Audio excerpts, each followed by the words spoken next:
changement majeur au niveau du projet de loi 40, c'est bien sûr la transformation des commissions scolaires en centres de services scolaires. Celle-ci va être administrée par un conseil d'administration, puis la composition va changer de ce qu'on connaît actuellement avec un conseil des commissaires. Donc, les conseils d'administration vont être composés de 8 parents qui sont membres de conseils d'établissement. Il va y en avoir 4 au primaire, 3 du secondaire et une de la formation professionnelle. Il va y avoir aussi 4 représentants de la communauté avec des profils spécifiques. Un premier avec une expertise en gouvernance, éthique et gestion des risques. Un deuxième avec une expertise financière ou en gestion des ressources matérielles. Un troisième qui est issu du milieu communautaire, municipal, sportif, culturel et de la santé et services sociaux. Puis un dernier qui va être âgé de 18 à 35 ans.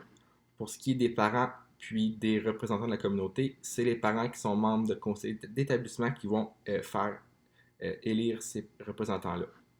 Il va y avoir aussi au conseil d'administration 4 membres du personnel du centre de service. Donc, un enseignant, un professionnel, un soutien et une direction d'établissement.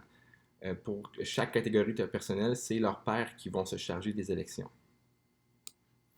Les mandats vont être de 3 ans, puis il va y avoir des élections 2 années sur 3 pour la moitié des postes de chacune des catégories.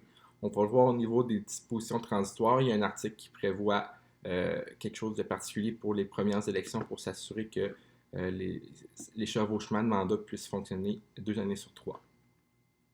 Pour les parents qui sont membres du conseil d'administration, ils vont demeurer en poste même si pendant leur mandat ils ne sont plus membres d'un conseil d'établissement ou si ils n'ont plus d'enfants qui fréquentent une école du centre de service.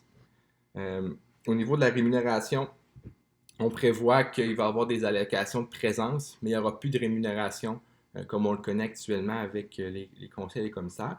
Puis il va y avoir bien sûr aussi des remboursements pour les dépenses. Un article va prévoir qu'après 3 absences non motivées, le poste d'un membre du conseil d'administration va devenir vacant. Ça ici, c'était pour les centres de services francophones. Pour ce qui est des centres de services anglophones, la composition du conseil d'administration va être différente. On va parler ici de 8 à 17 parents qui sont membres de conseil d'établissement. Il va y avoir les 4 mêmes représentants de la communauté avec les profils spécifiques. Puis il va y avoir aussi les 4 membres du personnel, un enseignant, un professionnel, un soutien et une direction d'établissement. La grande différence entre les centres de services francophones puis les centres de services anglophones, c'est de la manière dont les parents puis les représentants de la communauté vont être élus. Tantôt, on disait que pour les centres de services francophones, c'était les parents membres de conseil d'établissement qui vont élire les parents puis les membres de la communauté.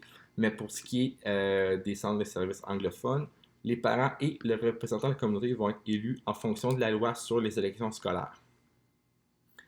Pour la durée, au niveau des centres de services anglophones, ça va s'aligner avec ce qui va être prévu dans la loi sur les élections scolaires à cet effet.